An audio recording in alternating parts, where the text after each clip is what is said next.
Hello, this is Robert Martinez, aka Bobby, for TE 924D, Professor Ginsberg and Weissy. How have others shaped your identity? An English lesson in 3 parts. Context learning, we all had a set context for learning, so the breakdowns are all there. I added in that specific IEP 504 plans for ADHD and autistic and GATE students, and a breakdown of 13 for that grouping. They have problems reading complex text and producing grade-level writing. Curriculum focuses on academic writing skill development, close reading, comprehension, and supporting ELLs as they progress. The school and neighborhood are generally reflect the class's demographics. I'm assuming this is a largely urban area, lower class and low-middle class socioeconomics with maybe a bunch of students bust in. I tried to kind of imagine a school that I actually got to student teach at. In this unit, there's focus largely on reading comprehension, writing their arguments, summarizing, crafting an argument of their own. At this point in the 9th grade class, students have moderate experience reading diverse narration, narrative, and argumentative text in the form of short articles geared at children.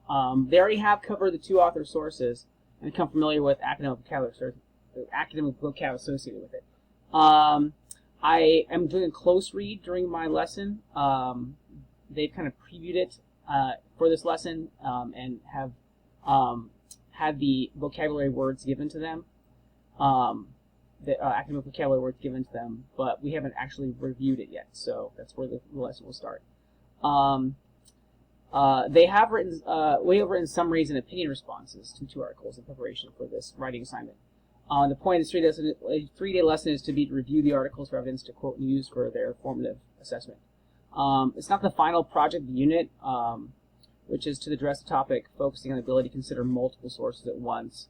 For the final project, it would be kind of a multi-source comprehensive project with a PowerPoint presentation. And putting those sources in conversation with each other in order to take a position. This is going to analyze one of them. They have moderate difficulty in doing the tasks that are required for this this assignment. So this focuses on the ability of students to analyze the text and methods involved. We're going to be doing some annotations, searching for text references and exploring the ideas in the articles through group-based activities and then guided reading and instruction. It's going to ask for personal experiences, and it's going to bring in really be culturally responsive and bringing their experience to the forefront. The first paragraph of the writing assignment is based on their experience with influence and of cultural influence and celebrity influence through cultural and social media. There is, so they can express their opinions. There is a formative assessment that interprets, analyzes, responds to the text with references and syntax. Involves opinion and making an argument. So this is not the summative yet, so it is more of a lower risk writing assignment. Support materials include sample writing, color-coded graphical measures, multiple locations for finding materials, group, class, independent work section, extend deadlines. The language standards are here. They are looking to write an opinion paragraph and a argumentative response paragraph to one of the articles. The second paragraph will have a focus thesis statement that supports a position and evidence in that paragraph to defend it. So the assessment. So the summative assessment for this unit, this tiny unit within it, is the 2-paragraph response. But the overall entire, I guess, long-term project is a longer piece with a presentation. So I put summative here just because this is like the summation of what we're doing with these articles to date, I guess. And there's like little mini assignments and homework through the week that are more formative. So there are 5 cents per paragraph. The 2 articles involved celebrity culture and social media on teens, the effect of that.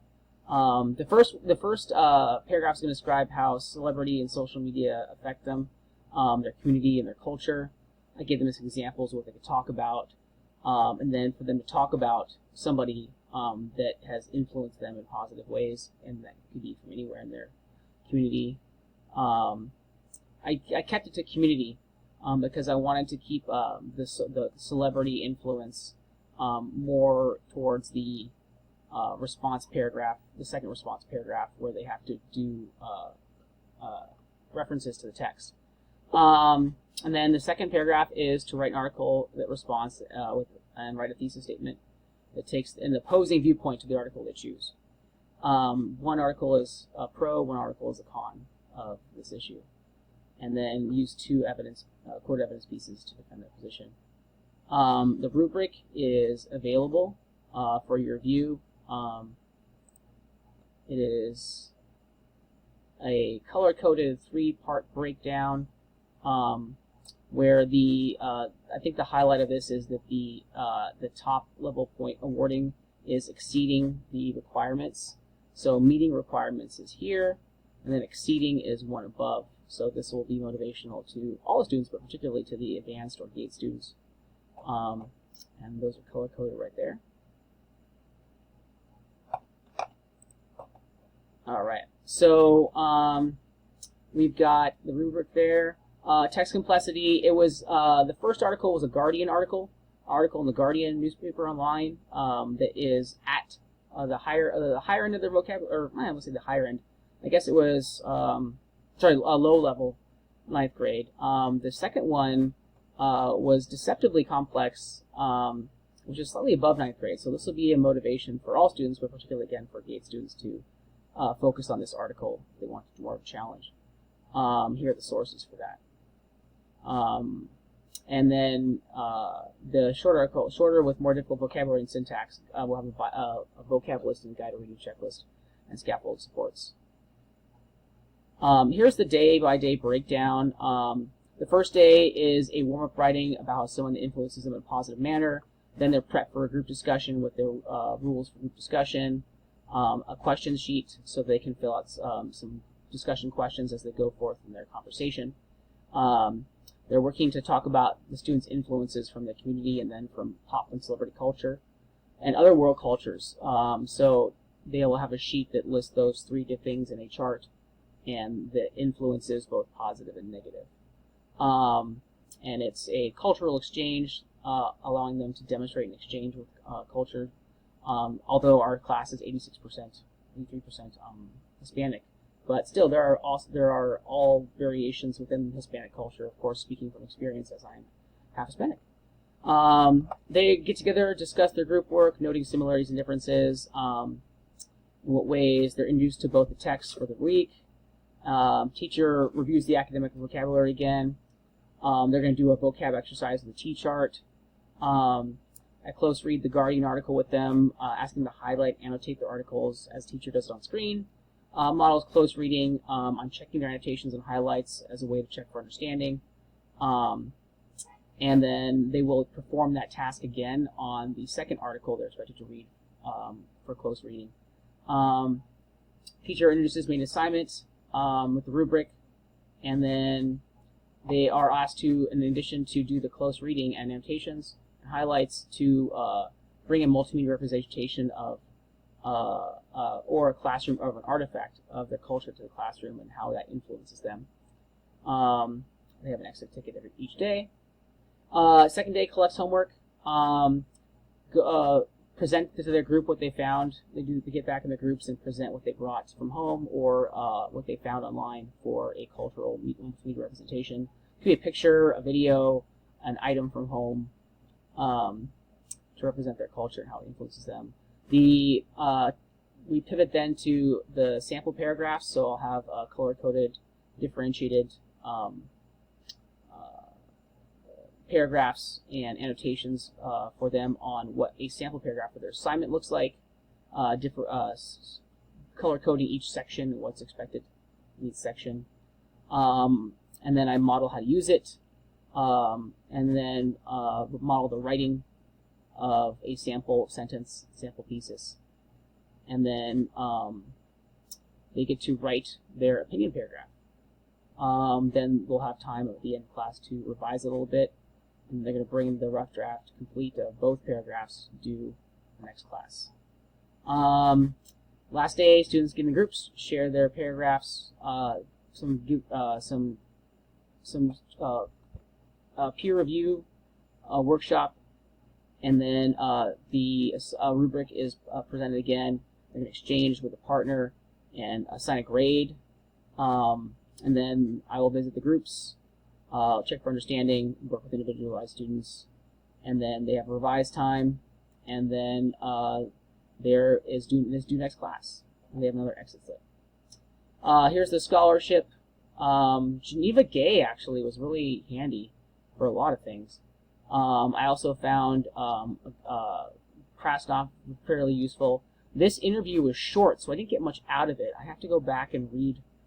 I'll have to go back and read her pedagogy. I found some interesting short articles, but her actual book. And there we go. That's it. And then background knowledge. They may not be fully versed in ethnic and pop cultural groups that many of other students might be. Some kids may be behind in keeping up with pop culture, or not be aware of other ethnic groups, or not really know much about them. I need context for that. Talking about influence and anxiety, of the anxiety of influence about their interactions and cultural experiences may not all be positive, or their pop culture interactions. So I have to be ready for that. The teacher has to be ready for that, to give context and make sure that they feel they're still safe, in a safe space to talk about it.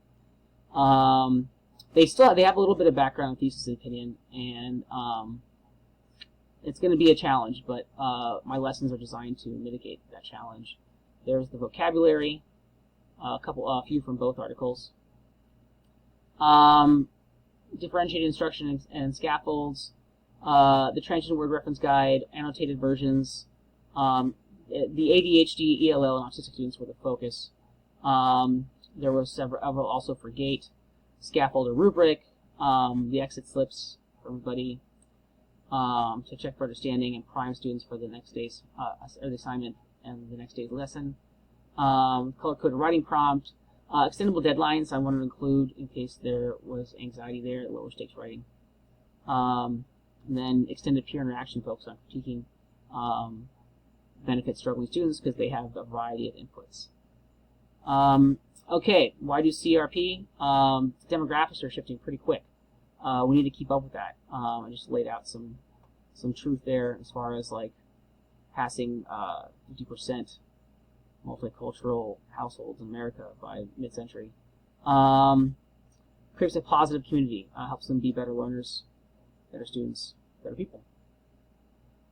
All right, thank you so much. I really appreciate your time, and here's to a successful semester.